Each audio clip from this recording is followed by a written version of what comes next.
বিসমিল্লাহির রহমানির রহিম। Hello everyone, আসসালামু আলাইকুম। স্বপ্ন নূরের সংসার থেকে আমি নূর আপনাদেরকে ওয়েলকাম করছি নতুন একটি লাইফস্টাইল ব্লগ ভিডিওতে।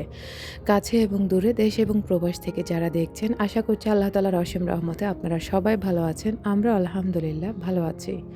বেশ অনেকদিন আপনাদের সাথে ভিডিও শেয়ার করতে পারি না। শারীরিক অসুস্থতা কেন জানি আমাকে ছাড়ে না। যাই হোক, সবকিছুর মালিক উপরওয়ালা, তিনি আমাকে যেরকম চাচ্ছেন ঠিক সেরকমই আছি। তো এটা হচ্ছে বেশ কয়েকদিন আগের ভিডিও, মানে আজকের ভিডিওটা সাজানো হয়েছে কয়েকদিন আগের ছোটোখাটো ভিডিওগুলাই মানে অ্যাডজাস্ট করে আপনাদের সাথে শেয়ার করছি। জানি না আপনাদের কেমন লাগবে, তবে আমি আশাবাদী ইনশাল্লাহ আপনাদের অনেক অনেক ভালো লাগবে। আরাফকে নিয়ে মাদ্রাসায় চলে যাচ্ছি। আরাফ এত মানে ফাজলামি করে, মাদ্রাসায় যেতে চায় না। তো 2 দিন গেলে 3 দিনের দিন ও অসুস্থ হয়ে পড়ে আমার মতো আর কি। জানি না আসলে আমাদের সাথে কেন হয় এগুলো। তো মাদ্রাসা থেকে এসে এখন হচ্ছে আমি আমার বেডরুমটাকে গুছিয়ে নেব। আর এখানে আমার হাজব্যান্ড ঘুমায়। আমি কিন্তু আসলে নিচে ঘুমাতে পারি না। নিচে ঘুমালে আমার মাথা ব্যথা, ঘাড়ে ব্যথা বেশি বেড়ে যায়। এ কারণে আমি খাটেই সবসময় ঘুমাতে হয়। আপনারা অনেকে আমাকে প্রশ্ন করেছেন যে, আপু তুমি আর ভাইয়া একসাথে ঘুমাও না কেন? তো আসলে একসাথে ঘুমানো অবশ্যই হয়। দেখা গেছে আমি রেগুলার এখানে ঘুমাতে পারি না আর কি।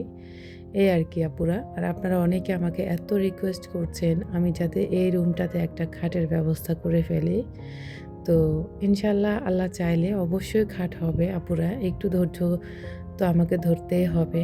আর আমার হাসব্যান্ডের যে একটা ইনকাম, সেটা দিয়ে তো আমরা ঢাকা শহরে অনেক কষ্টের বিনিময়ে থাকি। হয়তোবা অনেক সময় আপনারা বুঝতে পারেন, অনেক সময় আমি আপনাদেরকে বুঝতেও দেই না। যাই হোক, এখন হচ্ছে আমি তোশকটাকে গুছিয়ে নিয়েছি। আর রোজা রেখে আসলে সত্যি আবার ঘুম থেকে উঠে কাজ করাটা কেন জানি খুব খারাপ লাগে, মানে আলসেমিও লাগে। একদিকে শারীরিক অসুস্থতা, আরেক দিক দিয়ে আসলে রোজার মানে একটা ব্যাপার থাকে। তো এই কারণে হচ্ছে আমি এবার আপনাদের সাথে ভিডিও শেয়ার করতে পারিনি।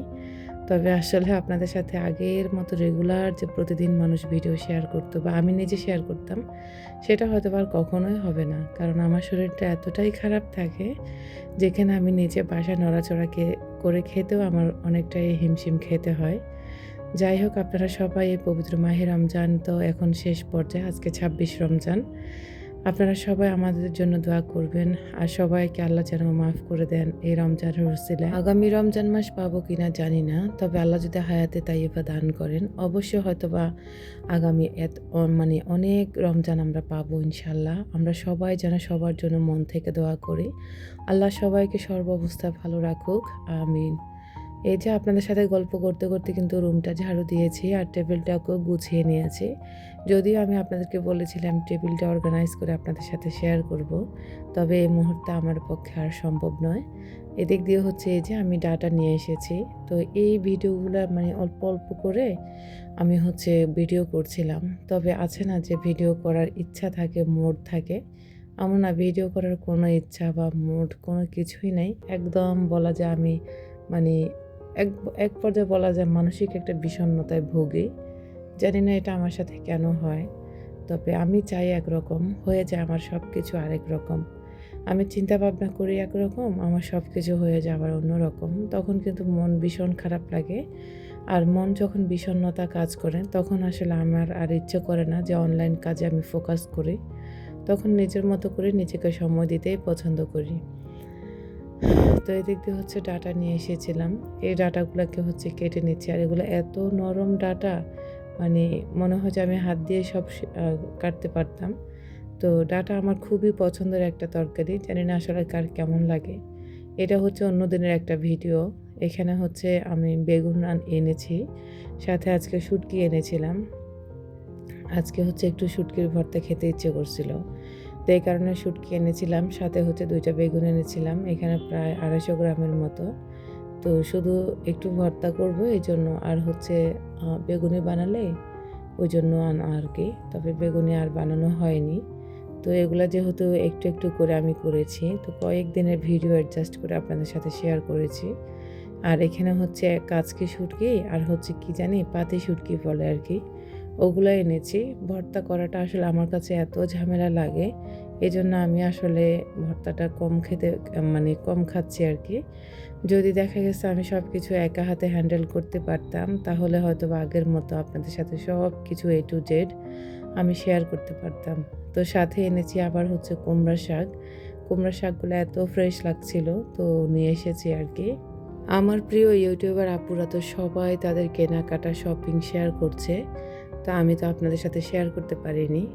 তবে আসলে যেটুকু কিনেছি নিজেদের সাধ্য অনুযায়ী অবশ্যই আপনাদের সাথে কোনো একটা ভিডিওতে শেয়ার করব। তবে আজকের ভিডিওটা দেওয়ার পরে আদৌ আপনাদের সাথে আরও কতদিন পরে ভিডিও শেয়ার করতে পারবো আমি তাও জানি না।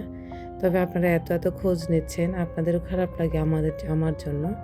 বিশ্বাস করেন আমারও খুব খারাপ লাগে। আপনাদের এত কমেন্টের ভিড়ে অনেক আপুদের কমেন্টের রিপ্লাই করা হয় না।